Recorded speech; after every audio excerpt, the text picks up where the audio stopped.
Rendezvous, where the topics are priceless and the conversation is free.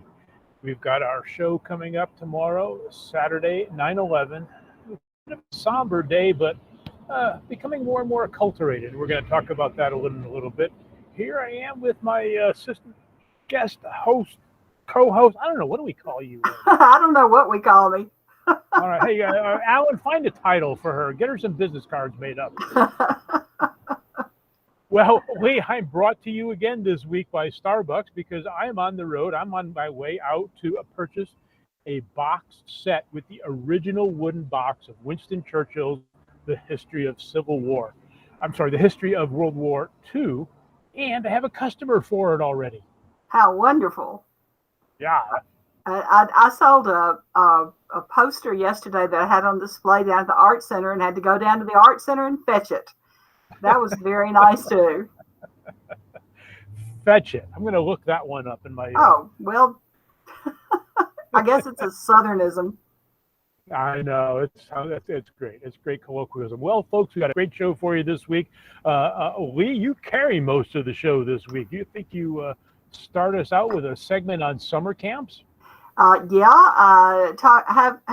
had over the years a number of catalogs from exclusive summer camps in the North Georgia and North Carolina mountains, and we'll show some of those and talk about what's happened to some of those camps recently, and have pictures from the catalogs and a couple of pictures from one of the camps, and then and tell a little bit about my own camping experiences with the Girl Scouts over the years. Yeah. And I also I was a Boy Scout leader, and I know how much fun that can be. Right, and you can talk. You've talked a little bit about the Boy Scouts, and then I have a segment on favorites from our book club. There's some good ones in there. A lot of it was heavily dominated by Southern writers, though. It is, and heavily dominated by fiction.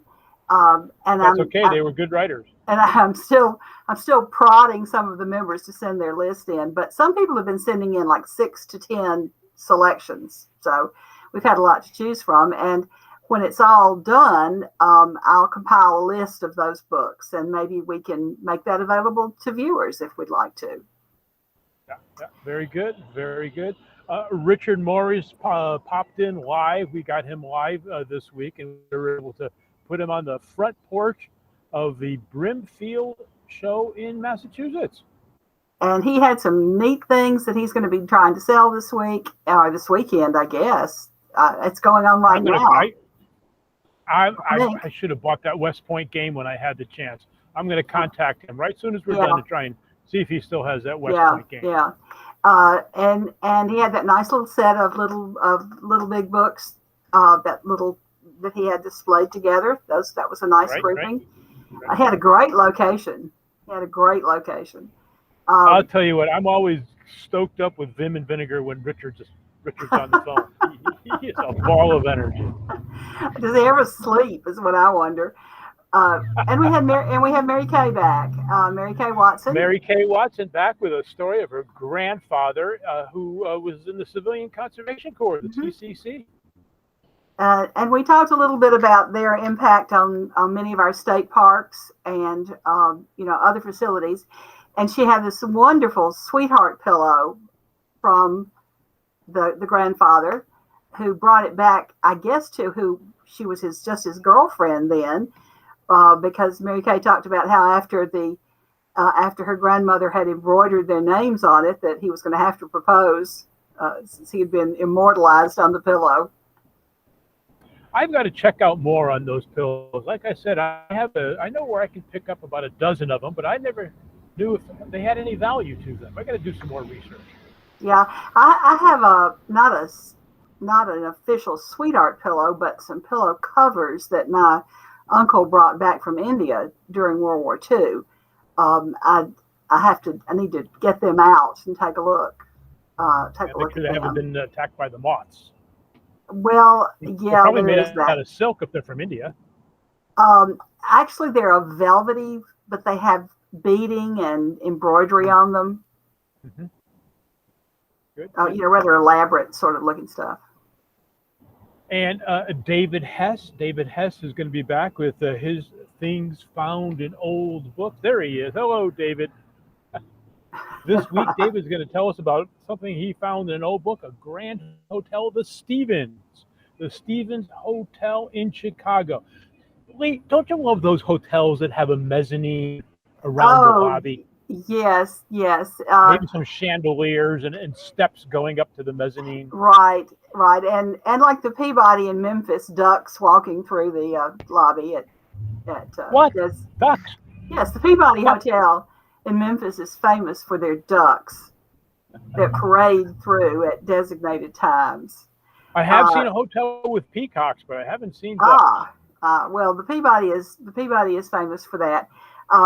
And in the, I guess maybe the 60s and 70s, newer hotels kind of copied the plan with the open atriums.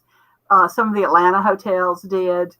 And even the chain Embassy Suites got into that open atrium and, kind of architecture for a while. I think the Atlanta Hyatt was the first one that had the hollowed out center, and you could look up 36. Right. That was a grand piece of architecture. Yeah, and those glass-sided elevators that went up, that you could look down 30 floors. I always found those a little bit scary, but and rooftop restaurants, all of that, very popular there for a while. And restaurants that turned around once every hour. Right. I've seen one of those in Dallas. I don't know. Do you have one of those in Atlanta? One of those well, I'm not sure whether it's still there, but there was the Sundial, and on top of the building, and then it didn't revolve, but top of the Mart at the Atlanta Merchandise Mart was one of those rooftop restaurants. Actually, we went there for dinner the night after our wedding, and they had a band and dancing. It was very nice. How romantic. All right, so that's David Hess from the Bookman in Orange, California, Things Found in Books. If you have a guest that you'd like us to have on the show, or a direction you'd like us to go, or someone you'd like to hear from, send us an email to rarebookcafe@gmail.com, or leave us a comment in the Facebook portion of the Facebook page, and we'll follow up with you. Let's see, what else we got? Is that about it? We have our comments on 9/11, and and at the end of the show, the recording of Billy Collins reading the somber but brilliant tribute. Yeah. Sure. So it should be we thought it was a good show when we recorded it, so we hope you do too. We did. And I think we have a bit of music to take the show out tomorrow, just something to be reflective of the day. All right, everybody. I know we're all proud to be Americans. We're all proud to be book readers. Yes, we are. And and we're excited to hear from you on the road as you vacation. Oh, yeah. By the way, everybody, I'm leaving on vacation next week. I'm going to be gone for quite a number of weeks, maybe about 5 or 6 or 7, depending upon how things progress. But I will be sending in some dispatches from the road. And if I can step back in to be a momentary co-host, I'll let you know if I can do that, Lee. Okay. Yeah, I would be glad for that to happen. All right. I'm sure I'll find the internet connection somewhere in the world. Okay. All right. We'll see everyone tomorrow. Bye-bye. Over and out.